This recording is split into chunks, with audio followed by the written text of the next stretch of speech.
الحمد لله رب العالمين والصلاة والسلام على رسول محمد وعلى آله وصحبه أجمعين ومن دعا بدعوته إلى يوم الدين أما بعد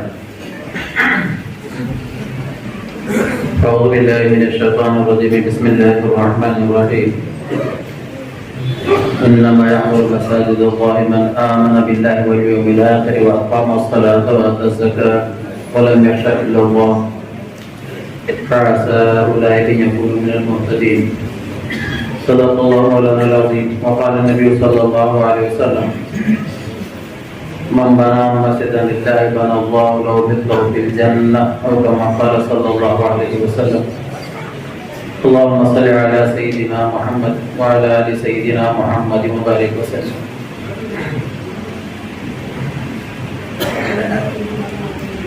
مشورہ یہ طے ہوا تھا حضرت مولانا کے ساتھ کہ میں حاضر اور واپسی بھی ساتھ ہی اور اسی نیت سے میں آیا تھا وہاں پر. تقریباً پچھلے 2 راتیں سفر کے اندر گزرنے کی وجہ سے تھکان بھی ہے اور ماشاءاللہ آپ حضرات بہت دیر سے استفادہ بھی کر رہے ہیں. 8 بج گئے لیکن پھر مجھ سے خواہش کی گئی اس لیے کم سے کم جتنا ہو سکتا ہے اتنی جلدی بات مکمل کروں گا اور زیادہ سے زیادہ مجھے کہا گیا کہ آدھا گھنٹہ. اور جیسا آپ نے مولانا سے بھی سنا کہ 40 منٹ تو واقعی 40 منٹ یہ صرف مولانا کا مزاج نہیں بلکہ میرا بھی مزاج ایسی ہے جو حضرات واقعی پہ وہ جانتے ہیں. اور یہ مزاج میرا بھی نہیں بلکہ شریعت کا مزاج ہے. کس کا مزاج ہے؟ شریعت کا. چنانچہ اللہ کے نبی صلی اللہ علیہ وسلم کے آیات طیبہ جو ہمارے اسوہ حسنہ اور نمونہ ہے اس میں بہت ساری باتیں آپ کو ایسے ملے گی کہ عدد الدین کی عملی شکل ہے. وعدہ قرض کے برابر ہے. اگر میں یوں کہوں کہ مختصر بات ہوگی اور 2.5 گھنٹے تک بیان کروں تو ایک قسم کا دھوکہ ہے. ہو سکتا ہے کسی کوئی مجبوری ہو, کسی کو ضرورت ہو تو یہ سمجھ کر بیٹھ جائے کہ شاید مختصر بات ہوگی اس کے بعد وقت. چنانچہ نبی اکرم صلی اللہ علیہ وسلم سے ایک شخص نے قبل نبوت نبی بننے سے پہلے یہ کہا تھا کہ آپ یہاں رکیے میں ابھی آتا ہوں, اور گھر جا کر بھول گیا. کتابوں میں لکھا ہے کہ 3 دن کے بعد آیا ہے. کتنے دن کے بعد؟ 3 دن کے بعد. آپ فرمانے لگ گئے کہ میں تمہارا انتظار کر رہا ہوں 3 دن سے, تم نے کہا تھا ابھی آتا ہوں, 3 دن گزر گئے. تو یہ اسلام کا مزاج ہے اور اس کے اندر بہت غلطی ہوتی ہے. ہم اس کو سمجھتے نہیں کہ معمولی بات ہے. یہ شادی کے اندر ہم لکھتے ہیں دعوت نامے کے اوپر 11:35 پر آپ دو کر 11:35 پر اور آپ دو رات 1:30 بجے 12:30 بجے. کسی مفتی سے مسئلہ پوچھیے کہ ہم نے وعدہ کیا تھا 11:35 کا عقد ہوگا اور ہم 12:30 1 بجے کر رہے ہیں, تو یہ شرعاً اس کی کیا حیثیت ہے؟ جائز ہے کہ ناجائز ہے؟ کیا ہو رہا ہے؟ جبکہ اللہ کے نبی صلی اللہ علیہ وسلم ارشاد فرماتے آیت المنافق 3. منافق کی 3 نشانیاں ہیں. اذا حدث کذب, بات کرتا ہے تو جھوٹ بولتا ہے. وَإِذَا وَعَدَ أَخْلَفَ, وعدہ کرتا ہے تو خلاف ورزی کرتا ہے. وَإِذَا اؤْتُمِنَ خَانَ, جب امانت رکھی جاتی ہے تو اس میں خیانت کرتا ہے. تو گویا وعدہ خلافی کی وجہ سے آدمی کیا بن جاتا ہے؟ منافق بنتا ہے. منافق کے 2 قسمیں ہیں, ایک اعتقادی منافق اور ایک عملی منافق. اعتقادی منافق تو وہ ہے کہ جو اللہ اس کے رسول کے بارے میں اپنے دل میں شک و تذبذب رکھتا ہو, جس کے سزا قرآن نے بیان کی ان المنافقین فی الدرک الاسفل من النار ولن تجد لهم نصیرا. منافقین جہنم سب سے نچلے گڑھے کے اندر رہے گا. اور عملی منافق یعنی جو وعدہ کر کے خلاف ورزی کرے. تو اس لیے یہ ساری چیزیں سیکھنے کی. حضرت محی السنہ رحمۃ اللہ تعالی علیہ بامبے میں ایک مجلس میں تھے, ان کے جن کو ساری دنیا محی السنہ کے نام سے جانتی ہے. حضرت شاہ ابرار الحق صاحب رحمۃ اللہ علیہ ہمارے شیخ ثانی. ایک مسجد کے اندر اعلان ہوا کہ حضرت کا وہاں پر بیان ہوگا. تو ہم بہت دور دراز سے محنت کر کے جہاں پروگرام تھا اس کے علاوہ ایک مجلس تھی وہاں گئے بیان سننے کے لیے. پوری مسجد کے اندر زور کی نماز کے بعد بیان تھا. 1-1, 2-2 آدمی سب چلے گئے. حضرت بیٹھے ہیں. ایک شخص صرف نماز پڑھ رہا تھا مسجد کے کونے کے اندر. اس کے انتظار میں آپ بیٹھے ہیں کرسی کے اوپر, بیان شروع نہیں کیا آپ نے. یہ بات سیکھنے کی ہے کہ نہیں؟ ہم سیکھتے نہیں، ہم نے اپنے خواہشات کو پورا کرنے کا نام دین سمجھ رکھا ہے۔ ابھی نماز ہو رہی ہے اور ہم بیان شروع کرتے ہیں اور ہم سمجھتے ہیں کہ قربانی ہے، بہت بڑا کام ہو رہا ہے، اس کو بھی سیکھنے کی بات ہے۔ حضرت محمد صلی اللہ رحمۃ اللہ علیہ ایک شخص کی وجہ سے نماز کو پڑھ رہا تھا، فارغ ہونے تک بیٹھے، اور جب نماز سے فارغ ہو گیا، پوری مسجد ایک بھی نماز سے نہیں تھا، اس وقت آپ نے بیان شروع کیا۔ آپ فرمایا کہ 5 منٹ بیان ہوگا، جبکہ بیٹھے تھے 10 منٹ اس کے انتظار کے اندر۔ پتہ نہیں یہ باتیں یہاں بیٹھنے کے بعد یاد آ رہی مجھ کو۔ 5 منٹ بیان ہوگا، اور پھر صرف اسی پر اکتفا نہیں فرمایا بلکہ الارم ٹائم پہ ایک بچہ آپ کے منہ کے سامنے لے کر اس طرح ادھر بیان کر رہے ہیں تو ادھر لا رہا ہے، ادھر بیان کر رہا ہے تو ادھر۔ ہم چونکہ پہلی مرتبہ دیکھ رہے تھے، میں نے کہا یہ کیا عجیب حرکت ہے، ہمارے سمجھ میں نہیں آ رہا، یعنی 5 منٹ بیان کرنا ہے تو گھڑی کے اوپر آپ دیکھ رہے تھے، اور بالآخر آپ نے فرمایا کہ ابھی بات مکمل نہیں ہوئی، 2 منٹ اور لگ جائیں گے، لہٰذا میں 2 منٹ کے بعد اپنی بات کو مکمل کرتا ہوں اور واپس 7 منٹ میں بات مکمل ہوگی۔ یہ چیزیں سیکھنے کی ہے۔ اصل میں ہمارا معاملہ یہ ہے، انہوں نے دین کب سیکھا ہے؟ جا جا کے مکتب میں یہ چیزیں ملتی ہیں علم دین کی وجہ سے۔ انہوں نے دین کب سیکھا ہے؟ جا جا کے مکتب میں، پہلے کالج کے چکر میں، مرے صاحب کے دفتر میں، ہو گئی زندگی کے جانے تک۔ دین کو سیکھنا پڑے گا، اور نہ سیکھنے کی وجہ سے میں چونکہ آپ کے گھر کا آدمی ہوں، آپ کے علاقے کا آدمی، اس لیے اللہ کے گھر میں بیٹھ کر احساس ذمہ داری کے ساتھ یہ کہنا چاہتا ہوں کہ دین کے نہ سیکھنے سے یخرجون من دین اللہ افواجا کا منظر نظر آ رہا ہے۔ لوگ اللہ کے دین سے جماعت در جماعت نکل رہے ہیں۔ بات نہیں سمجھ میں آیا؟ قرآن میں کیا کہتا ہے سورہ نصر میں؟ یدخلون فی دین اللہ افواجا، کہ لوگ اللہ کے دین میں جماعت در جماعت داخل ہوں گے، لیکن دین کے نہ سیکھنے کا نتیجہ ہے یخرجون من دین اللہ افواجا، اللہ کے دین سے جماعت در جماعت کو نکل رہے ہیں، دین کو سیکھا ہی نہیں اور پتہ بھی نہیں چل رہا ہے کہ ہم کیا کر رہے ہیں اور ہم کو کیا کرنا چاہیے۔ چنانچہ حضرت مولانا سراج احمد صاحب نے، احمد سراج صاحب نے آیت پڑھی تھی سورہ توبہ کی آیت نمبر 18، انما یعمر مساجد اللہ من آمن باللہ والیوم الآخر، لیکن حضرت کو چونکہ کوئی ضروری بات عرض کرنی تھی، وقت کم تھا، اس لیے اس آیت کی زیادہ واضح تفصیل نہیں ہو سکی۔ میں اسی مضمون کو اپنے انداز میں مکمل کرتا ہوں، کیونکہ مجھے وہی ہے نہ مجھے اتنا نالج ہے۔ آیت کے اندر فرمایا کہ اللہ کے گھر کو وہی لوگ آباد کرتے ہیں، من آمن باللہ، جس نے اللہ پر ایمان لایا، یعمر مساجد اللہ، اللہ کے گھر کو کون آباد کرتے ہیں؟ جو اللہ پر ایمان لاتے ہیں۔ اس کی آبادی صرف کنسٹرکشن کا نام نہیں ہے، بلکہ مسجد کی آبادی ایک ظاہری ہے، دوسرے معنوی ہے۔ ظاہری آبادی ماشاءاللہ بہترین مسجد ہو گئی، عمارت ہو گئی، اور جیسا کہ آج کل ہو رہا ہے، جس کو حدیث میں فرمایا کہ ایک وقت ایسا آئے گا یتباہون بہا، کہ لوگ مساجد کے تعمیر پر فخر کریں گے کہ تمہاری مسجد کے مینار سے ہمارے مسجد کا مینار اونچا ہے، تمہاری مسجد کے اندر سادی ٹائلز لگی اور ہمارے مسجد میں گرینائٹ لگا ہوا ہے، اور حدیث کے الفاظ ہیں ایسا اس کو آراستہ پیوستہ کریں گے جیسا کہ یہود اپنے صومعہ کو، اپنے عبادت گاہ کو مزین کرتے تھے، ڈیکوریٹ کرتے تھے، لیکن ثم لا يعملونها الا قليلا، پھر اس کے آباد کرنے کی فکر نہیں کریں گے مگر تھوڑا، برائے نام پھر کچھ اس کو آباد کریں گے، حقیقی طور پر آباد کرنے کی فکر نہیں ہوگی۔ تو مسجد کی ایک تو ظاہری تعمیر ہے، اس کا کنسٹرکشن تعمیر وغیرہ یہ ہونا چاہیے۔ ابھی کہا نا سنا آپ نے 12 سال سے ایک مرکز کا کام چل رہا ہے، لیکن ابھی تک پینڈنگ میں پڑا ہوا۔ وجہ اس کی کیا ہے؟ کہ سارے متولی، جس نے ہمارے اتنے سارے مقتدی کیا بن گئے؟ متولی بن گئے، اس لیے وہ کام نہیں ہو سکا۔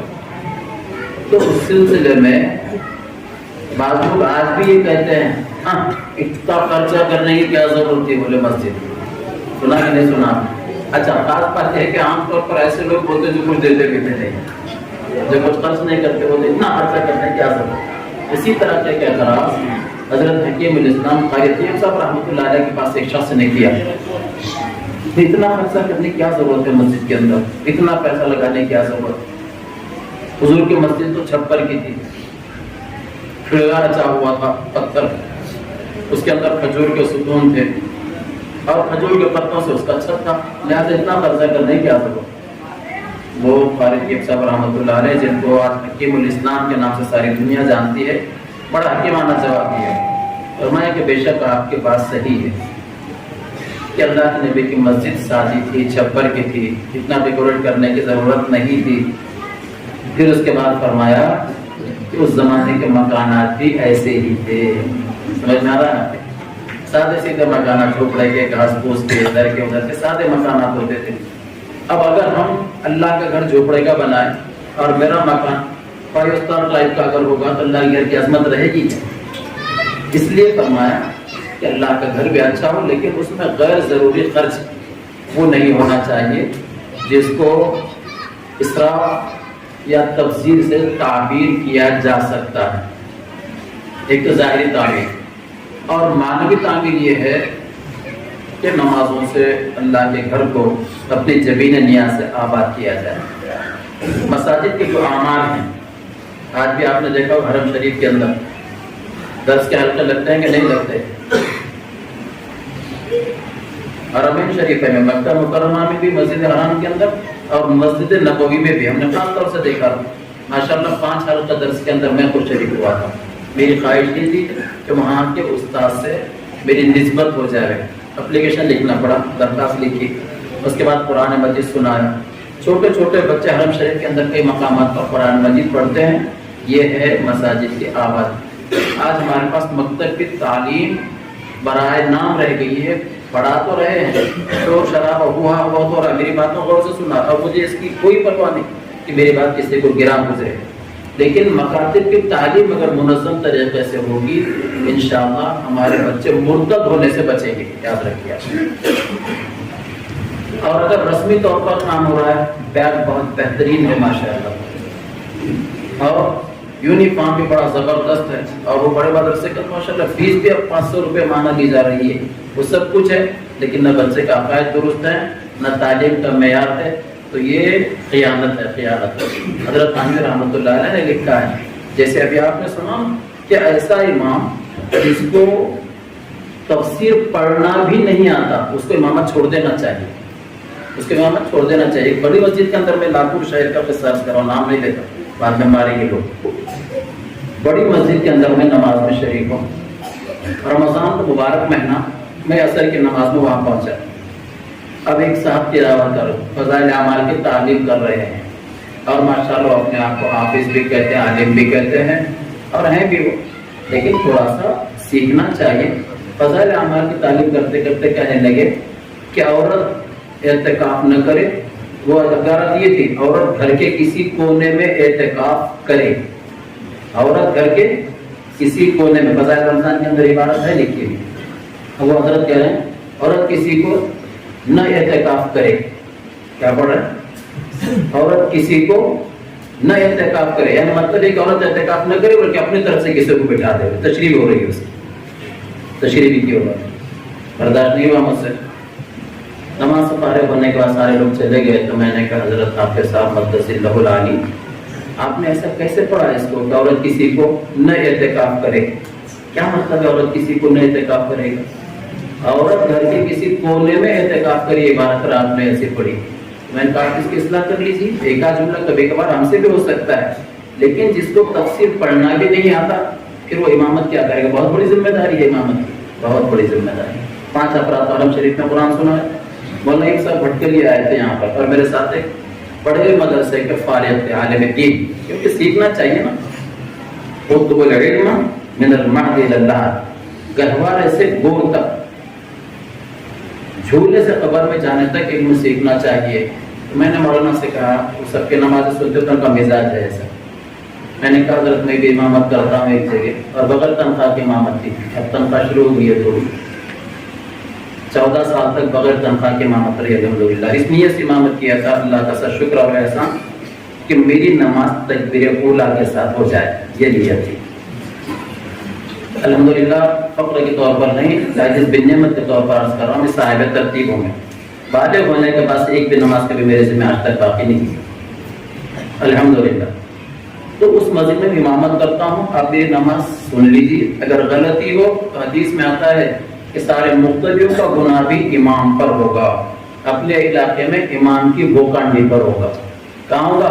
امام کی بوکانڈی پر۔ امامت کے مسائل ایسے ہیں، نماز سنائی، مولانا نے پوری نماز شروع سے آخر تک سنی، درود شریف وغیرہ، صرف ایک بارے میں توجہ دلائی کہ غیر المغضوبی میں جو غین ہے آپ کا وہ اور پر کیجیے، آپ حروف مستعلیہ میں سے ہے، مغ ایسا پورا ہونا چاہیے وہ۔ میں نے کہا جزاک اللہ۔ اب جب بھی غیر المغضوبی پڑھتا ہوں تو حضرت کو جملہ یاد آتا ہے، کیونکہ اخلاص سے ہم نے پوچھا تھا، اخلاص سے انہوں نے بتا دیا۔ پھر ایک عالم دین جو باتوں بیٹھے ہوئے بڑے مدرسے فارغ، ان سے کہا گیا کہ ذرا آپ بھی نماز سنائیے۔ انہوں نے نماز شروع کی، آتحیاتُ للہ پڑھ رہے، کیا پڑھ رہے؟ آتحیاتُ، انہوں نے کہا ڈبل پڑھیے، کہا آتحیاتُ، کہا پھر ڈبل پڑھیے۔ تو مطلب یہ ہے کہ بچپن میں جو لفظ زبان زد ہو گیا تھا بس اسی کو انہوں نے جاری کر دیا، آتحیاتُ، حالانکہ اصل لفظ کیا ہے وہ التحیاتُ۔ اسی لیے نمازوں کو سیکھنا چاہیے۔ فَاسْأَلُوا أَهْلَ الذِّكْرِ إِن كُنتُمْ لَا تَعْلَمُونَ، اہل علم سے پوچھ اگر تم نہ جانتے ہو۔ حضرت جی مولانا الیاس صاحب رحمۃ اللہ تعالی علیہ، اللہ حضرت کے درجات بلند فرماوے، غریق رحمت فرماوے۔ آپ کے ملفوظات میں لکھا ہے، کتابیں ہیں پڑھیے، کہ ہر جماعت میں ایک عالم دین ہو اور ایک حافظ قرآن ہو۔ یہ خواہش تھی حضرت۔ عالم دین کیوں؟ مسائل کے علم سیکھنے کے لیے، اور حافظ قرآن قرآن مجید کے تصحیح کے لیے۔ تو اس آیت میں فرمایا اللہ کے گھر کو وہ لوگ آباد کرتے من آمن باللہ، تو ظاہری تعمیر کنسٹرکشن یہ، اور معنوی تعمیر یہ کہ نمازوں کا اہتمام ہو، مساجد کی صفائی ستھرائی کا خیال رکھا جائے، قرآن مجید کے حلقے ہو، درس کے حلقے ہو۔ تفسیر کے بارے میں آپ نے سنا، کل قیامت کے میدان میں اگر اللہ کے نبی ہم سے یوں کہے وقال رسول یا رب القوم اتخذوا هذا القرآن مهجورا، ہم کیا جواب دیں گے؟ لا تو شہر کا قصہ ہے، ایک جاہل کہنے لگا ایک عالم سے تم تفسیر بند کرو نہیں تو ٹانگیاں توڑوں گا تمہارے۔ سن رہے ہیں آپ؟ مجھے پوچھ سکتے ہیں، بعد میں یہی کہوں، میں باہر کا نہیں ہوں، یا روپی کا نہیں، یہاں کا ہوں، بعد میں پوچھ سکتے ہیں آپ مجھے، تفسیر بند کرو ورنہ تمہارے ٹانگیاں توڑ دوں گا۔ اس شخص نے امامت چھوڑ دی، اس مفتی نے امامت چھوڑ دی، رونے لگ گیا۔ میں نے اس کو سمجھا، میرا شاگرد تھا، کہہ رہے بھائی چھوڑ تو، ایک کہنے سے کہا تو دوسری نہیں، مول صاحب میں امامت نہیں کرتا، اللہ کا کرنا ایسا ہوگا کہ چند جانے کے بعد اس کے ٹانگیاں ٹوٹ گیا اور چندہ کر کے ہم لوگوں نے علاج کرایا ہے۔ کیا بول رہے ہیں، کیا ہو رہا ہے دین کے نام پر؟ چلو تو سمجھیے ذرا، قرآن مجید کا ایک حق ہے، وَرَتِّلِ الْقُرْآنَ تَرْتِيلًا، ہم قرآن کو ترتیل کے ساتھ پڑھے، صحیح پڑھے، ہلکے لگنا چاہیے، اس میں آپ سیکھیے۔ میں پڑھاؤ کی جماعت میں تو ہمارے بھتیجے حافظ صادق صاحب ہمارے جانتے ہیں، لے لیں گے کھیلنا۔ اب وہاں پر قرآن کے حلقے ہو رہے تھے، مجھ کو ذمہ دار بنایا گیا۔ دو بچے ماشاءاللہ اتنا بہترین قرآن سنا رہے تھے، میں نے کہا یہ کسی مدرسے کے بھاگے ہوئے، یقیناً دو چار پارے 8-10 پارے کر کے بھاگے ہوئے ہیں۔ بس جب حلقہ ختم ہوا تو میں نے پوچھا کہ بھئی آپ کون سے مدرسے میں پڑھے ہیں؟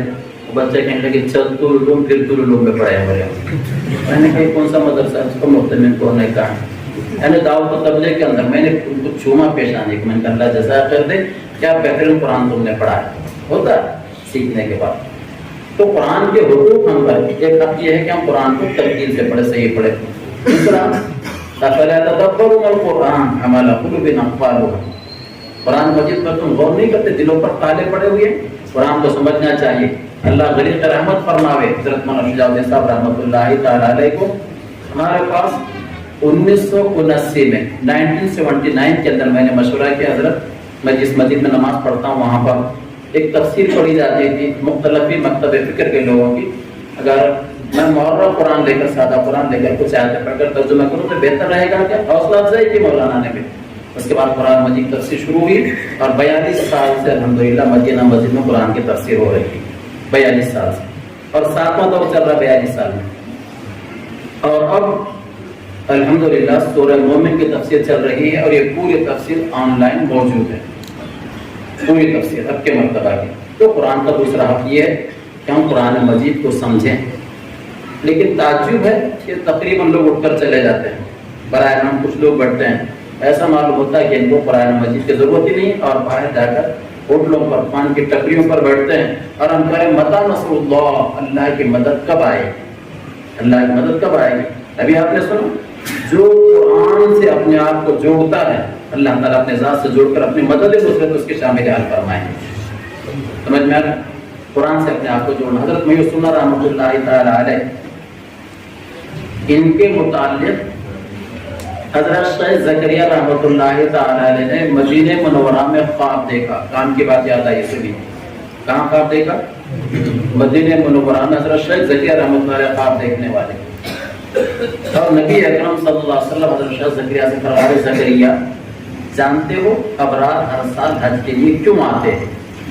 56 مرتبہ حج کیا ہے حضرت محی السنہ نے، بعد میں کا نہیں معلوم، 56 مرتبہ ہر سال ابرار حج کے لیے کیوں آتے ہیں؟ حضرت شیخ زکریا تو بہت بڑے عالم تھے، فرمایا اللہ رسول اللہ بہتر جانتا ہے، ہمیں کیا معلوم اس سلسلے میں؟ فرمایا کہ انہوں نے اپنے آپ کو قرآن سے جوڑا، اللہ نے ان کو اپنے گھر سے جوڑا ہے۔ چنانچہ آج آپ دیکھیے دنیا بھر میں جو قرآن قاعدہ ہر دوئی کی نحوت پڑھنے پڑھانے کے نظام حضرت کی محنتوں کا نتیجہ ہے۔ میں جب UK کے سفر پر تھا، لیکچر کے مقام کے اوپر دیکھا مدرسہ دعوت الحق شاہ ہردوئی انڈیا، میں نے کہا سبحان اللہ، یہاں کا فیض وہاں پہنچ رہا ہے۔ اور یہ واقعہ میں نے گلبرگے کے اندر ایک مجلس میں کہا تو ایک صاحب اس کو لکھ لیا، اور بعد میں ماشاء اللہ بھی ایسے سفید ریٹ بہترین داڑھی ویسے ٹوپے تھے ان کے پاس کے لیے، وہ نماز کے بیان کے ختم کے بعد آ کے مصافحہ کر رہے ہیں اور ان سے انٹرویو لے رہے ہیں کہ آپ کہاں سے، ماشاء اللہ آپ کا بیان اچھا رہا۔ میں خوش ہو رہا تھا کہ شاید اس کو بیان پسند آ گیا۔ بعد میں تحقیق کرنے کے بعد پتہ چلا کہ حضرت محی السنہ کے مرید تھے، وہ ان سے اصلاحی تعلق تھا، اور یہ بات انہوں نے پہلی مرتبہ سنی تھی۔ تو باضابطہ جب دوبارہ اردوی حاضر ہوئے تو انہوں نے کہا کہ لاکھوں کا ایک مولوی آیا تھا اور اس نے بیان میں حضرت شیخ کے حوالے سے آپ کے متعلق ایسی بات کہی ہے، آیا وہ واقعی صحیح ہے؟ تو بعد میں وہی صاحب بیان کرنے لگ گئے، یہ جملہ سن کر حضرت پر گریہ طاری ہو گیا، اور وہ سننا کہ آنکھوں سے آنسو ٹپک رہے ہیں، یعنی تصدیق کی اس کی۔ تو قرآن کا یہ حق ہے۔ آج قرآن پڑھنا نہیں آتا، ابھی آپ نے سنا مجبور پڑھتے ہیں، وجہ اس کی سکھائی نہیں نا ہم نے، اور پھر ہم کہہ رہے ہیں کہ نماز کی وجہ سے اللہ رزق کے دروازے کھولتا، دروازہ کیوں نہیں کھل رہا ہے؟ نماز بے حیائی اور برائیوں سے روکتی ہے، بے حیائی برائی کیوں نہیں رک رہی ہے؟ کوئی حضرت محی السنہ ایک مرتبہ ساؤتھ افریقہ کے سفر کے اوپر تھے، ایک بلڈنگ کے سامنے کھڑے ہو گئے، 36 منزلہ عمارت تھی، 36 فلور، انتظار میں تھے کہ لفٹ آئے گی اور اس کے بعد جائیں گے۔ حضرت نے فرمایا بھائی لیفٹ نہیں آیا، پھر اس کے بعد فرمایا لیفٹ نہیں آیا، 2-3 مرتبہ تک انجینئر صاحب نے کہا حضرت وہ لیفٹ نہیں ہے لفٹ ہے، تو میں اچھا میں نے جان بوجھ کر کہا تھا۔ اب میں نے جب لفٹ کو لیفٹ کہا تو آپ کے کانوں نے سننا گوارا نہیں کیا، آپ کو بے چینی محسوس ہوئی، اور جب قرآن کا آپ الحمدللہ رب العالمین پڑھتے ہو، مجبور پڑھتے ہو، اللہ اس کو کیسے برداشت کرے؟ تو ایک بات تو یہ ہے کہ ہمارے مساجد آباد ہوں نمازوں کے ذریعے سے، قرآن مجید کے حلقوں کے ذریعے سے، اور اس کا نگیٹو پہلو بھی یہ ہے کہ مساجد میں دنیا کی باتیں نہ ہو۔ آج عام طور پر دنیا کی باتیں ہو رہی ہیں، ہم اپنی مسجد میں روکتے ہیں، بعض لوگ کہتے ہیں مولانا صحیح کریں، اور بعض لوگ ہوتے ہیں ارے وہاں پر لیٹ ڈس کا ہے بولی، میں نے کہا پرواہ نہیں، لیٹ ڈس کا ہے وہاں کی، اللہ جانتا ہم اس کے ہے کہ نہیں۔ حدیث میں فرمایا مسجد میں دنیا کی باتیں کرنا نیکیوں کو ایسے کھا جاتا ہے جیسے آگ لکڑی کو کھا جاتی ہے۔ ایک حدیث میں فرمایا قیامت کے نشان میں سے ایک نشان یہ ہے کہ لوگ دنیا کی باتیں مسجدوں کے اندر کریں گے۔ ہو رہا ہے کہ نہیں ہو رہا ہے؟ یہ گاڑی کیا ہو گیا، آپس میں بیٹھ کر ٹانگ پر ٹانگ رکھ رہے اور باتیں کر رہے ہیں۔ ہمارے زمانے میں جب ہم پیدل جماعت کے اندر نکلتے تھے، بچپن سے الحمدللہ ماحول ملا ہے، ہم کو یہ سکھایا جاتا تھا کہ مسجد میں آپ کی حیثیت 3 دن کے لیے بھی اگر ہے تو معتکف کی حیثیت سے ہیں، کیا ہے؟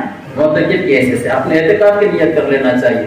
اور حضرت خانوی علیہ الرحمٰن نے لکھا ہے کہ معتکف اگر دنیا کی باتیں کرتا ہے تو اس کا اعتکاف ٹوٹ جاتا ہے، سیکھنے کی ضرورت۔ تو اللہ کے گھر کے اندر آداب کی اس کی رعایت کیجیے۔ امام بخاری جیسے شخص امیر المومنین فی الحدیث جن کو کہا جاتا ہے، مسجد کے اندر ایک تنکا پڑا ہوا تھا، کاڑی کا ٹکڑا، اس کو اٹھا کر اپنے جیب میں رکھا، بعد میں جا کر باہر پھینکا ہے، تب اللہ نے قبولیت عطا فرمائی۔ ایک عرصہ دراز کے بعد بھی آج ماشاءاللہ ان کی کتاب اصح الکتب بعد کتاب اللہ کا احساس و شرف حاصل کی ہوئی ہے، اور اللہ نے قبولیت تامہ عطا فرمایا قرآن کے بعد۔ تو مسجد کے آداب میں دنیا کی باتیں نہ ہو، یہاں پر میری تیری نہ ہو۔ مسجد کے سونے کے بھی مسائل علماء کرام سے پوچھ لیجیے، کتنے اللہ کے بندوں کو دیکھا دل دکھتا ہے مسجد کے اندر آ کر بنیان نکال کر، گرما کے موسم میں قمیص نکال کر پنکھا لگا کر سو گئے، اور اذان ہو رہی تو ایسے بھاگ رہے کام محمد مستنفرہ جیسا کہ وحشی گدھے۔ تعجب ہوتا ہے مسجد کے اندر آ کر سو رہے، نماز کی توفیق نہیں ملتی، اور پھر ہم کہہ رہے متا رسول اللہ۔ پھر اللہ کے گھر کے ظاہری طور پر اور معنوی طور پر یہ آداب ہیں، آپ اس کو آباد کر کے دیکھیے، پھر انشاءاللہ العزیز جو وعدے کیے گئے ہیں اللہ تبارک تعالیٰ میں عطا فرمائیں گے۔ من آمن باللہ، پہلا وعدہ جس نے اللہ پر ایمان لایا اور اللہ کے گھر کو آباد کرے گا. فضائل اعمال میں کتنے مرتبہ یہ حدیث پڑھی ہم نے؟ 5 منٹ رہ گئے کہ جو شخص مسجد کو آتا ہوا جاتا ہوا نظر آئے اس کے ایماندار ہونے کی بشارت دے دو. حدیث ہے کہ نہیں؟ ابو داؤد کی حدیث ہے. مفتیان کرام علماء بیٹھے ہیں. بشیر مشائین بالظلم بالنور التام یوم القیامہ کہ اندھیرے کو مسجد کی طرف آنے والوں کو کل قیامت میں پورے نور کی خوشخبری سنا دیجیے. آج مجھے معاف کیجیے، کوئی مسجد کا امام ہے یا عالم ہے یا کسی شخص سے بیعت ہے یا اپنے آپ کو صف اول کا مقتدی کہتا ہے، مسجد کے اندر فجر کی نماز میں 80% لوگ 60% لوگ غیر حاضر رہتے ہیں. ہے کہ نہیں ہے؟ 50-60% لوگ فجر کے اندر غیر حاضر ہیں. مؤذن کہتا ہے الصلاۃ خیر من النوم، اور ہمارا عمل ہے النوم خیر من الصلاۃ. کس قدر گران تم پر صبح کی بیداری ہے، ہم سے کام پیار ہے، نیند تمہیں پیاری ہے. پھر کہتے مولانا رزق میں برکت کا کوئی تعویذ دیجیے آپ. اور اللہ کے نبی فرماتے ہیں صلی اللہ علیہ وسلم کہ اللہ نے رزق کی برکت فجر کی نماز کے اندر رکھی ہے. ان صلاۃ الفجر کان مشہودا. حدیث میں آتا ہے کہ جو نماز کے لیے آتا ہے وہ اللہ کے گھر جا رہا ہے، اللہ اس کے میزبانی فرماتے اس سے اکرام کیا جائے گا. فجر کی نماز کے اندر اکثر ہوتے ہمارے غیر حاضر. پوری زندگی میں اللہ کے نبی کی 2 نمازیں قضا ہوئی ہیں. علماء نے کیا فرمایا کہ قضا کروائی گئی غزوہ بخار کے علاوہ، غزوہ بنو مستلق میں اور غزوہ خندق کے موقع پر. آج ہماری دن بھر میں 2 نمازیں قضا ہوتی ہیں. ایک ساتھ تو کہنے لگے اللہ کا فضل ہے 4 ٹائم پابندی سے پڑھ رہا ہوں، اللہ کا فضل. اور ادھر حدیث پڑھتے ہیں ہم کہ ایک نماز چھوڑنے کے بعد ایک تو قبض جہنم میں جلے گا. اور اوپر کی مقدار 2,88,00,000. کیا حاصل ہے پڑھنے سے؟ ایسا کتنی نمازیں پڑھی؟ حرم شریف میں آپ دیکھیے جا کر یہ حدیث دیواروں پر لکھی ہوئی ہے کہ ایک شخص کی اگر کوئی ایک نماز چھوڑتا ہے اس کی گردن مارنا جائز ہے.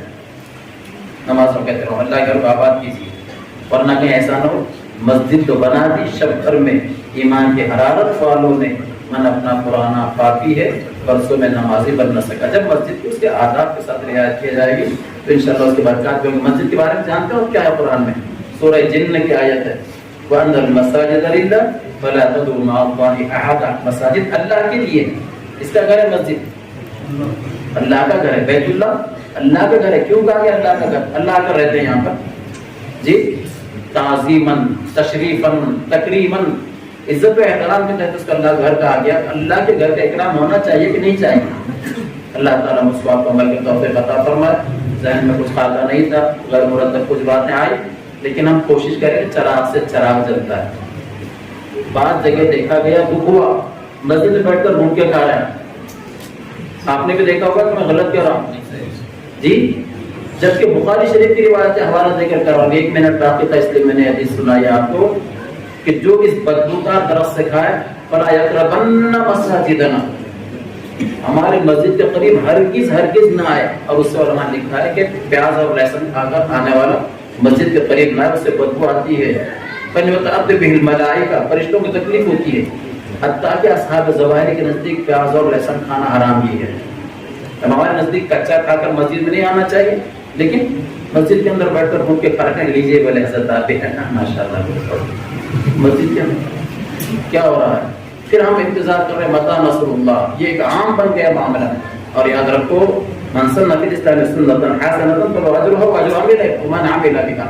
اگر میں غلطی کر رہا ہوں اس کو دیکھ کر دوسرا غلطی کر رہا ہے، پھر تیسرا کر رہا ہے، ان سارے غلطی کرنے والوں کا گناہ اس کے نام اعمال کے اندر رہے گا. دنیا میں جتنے مرڈر ہوتے ہیں سب سے پہلے حضرت آدم کے بیٹے قابیل کے نام اعمال کے اندر اس کا گناہ ہوگا اور پھر دوسروں کو لکھا جائے. تو یہ باتیں سیکھیے، علماء کرام سے لگے رہیے. آخری بات عرض کر رہا ہوں، فتنوں کا دور ہے اور اتنے تیزی کے ساتھ فتنے اٹھ رہے ہیں. وہ حدیث صادق آ رہی ہے کہ آدمی صبح کو مومن ہوگا تو شام ہوتے ہوتے کافر ہو جائے گا. شام کو مومن ہوگا صبح ہوتے ہوتے کافر ہو جائے گا. ابھی اپنے قریب میں اپنے ضلع کی بات کر رہا ہوں، ایک فیملی مرتد ہو گئی اور بڑے شد و مت کے ساتھ دوسروں کے ارتداد کی دعوت دے رہی ہے. پچھلے 2 سال میں 6 لاکھ لڑکیاں مرتد ہو گئی. 6 لاکھ معمولی بات نہیں ہے. علماء کرام سے دفتر رہیے. انٹرنیٹ سے، فیس بک سے، واٹس ایپ سے اور انسٹاگرام اور کیا کیا ہوتا ہے مجھے نہیں آتا، اس سے معلوم نہیں، اس سے لوگ دین کو سیکھ رہے ہیں. ہمارے محلے کے ڈاکٹر گمراہ ہو گیا ڈاکٹر. تو علماء کرام سے ڈٹ کر رہیے. انشاءاللہ وہ وارثین انبیاء ہیں وہ دین کے معاملے میں رہبری کریں گے اور پھر انشاءاللہ العزیز اللہ تبارک و تعالیٰ کے فضل و کرم سے وہ دن نصیب ہوگا. وَلَا تَمُوتُنَّ إِلَّا وَأَنْتُم مُسْلِمُونَ. السعي منا والإتمام من الله وآخر دعوانا الحمد لله رب العالمين. درود شریف پڑھ لیجیے. دعا الحمد لله رب العالمين والصلاة والسلام على سيدنا مولانا محمد وعلى آل سيدنا محمد وبارك وسلم. لا إله إلا الله الحي القيوم سبحان الله رب العرش العظيم والحمد لله رب العالمين. نسألك موجبات رحمتك وعزائم مغفرتك والغنيمة من كل بر والسلامة من كل ربنا لا تدع لنا ذنبا إلا غفرته ولا هما إلا فرجته ولا دينا إلا أتيته ولا مريضا إلا شفيته ولا حاجة إلا قضيتها إلا قضيت ويسرتها يا أرحم الراحمين. ہمارے نام ہمارے گناہوں کو معاف فرمائے. اللہ آپ کے گھر کی تعمیر جو آپ ہی کے توفیق سے اللہ کو شرک قبولیت نوازی. اللہ جن حضرات اس میں جس طرح کا تعاون فرمائے دنیا آخرت میں بہترین جزا نصیب فرمائیے. اللہ صبح قیامت تک آپ کے اس دن پر تمام مساجد کو آباد فرمائیے. اللہ مساجد کی عظمت و محبت ہمارے دل میں جاری فرما دیجیے. اے اللہ آپ کے گھر سے محبت یہ آپ ہی کی محبت کا وسیلہ ہے. اللہ اس کو سمجھنے کی توفیق عطا فرما. اللہ نایاب فضول کاموں سے مساجد کی عبادت فرما. اللہ جن آپ نے جس طرح کا تعاون کیا آپ کا وعدہ من جاء بالحسنہ فلہ عشر امثالها. اللہ دنیا آخرت میں کو بہترین جزا نصیب فرما. اللہ اسی طرح مدارس اسلامیہ مکاتب قرآن دعوت کا کام خانقاہ نظام اور وہ تمام شعبے جو دین کے لیے اور اعلاء کلمت اللہ کے لیے کام کر رہے ہیں اللہ ان کے کامیابی فرما. ان کی مدد و نصرت فرما. اللہ امت مسلمہ کے داخلی و خارجی فتنوں سے عبادت فرما.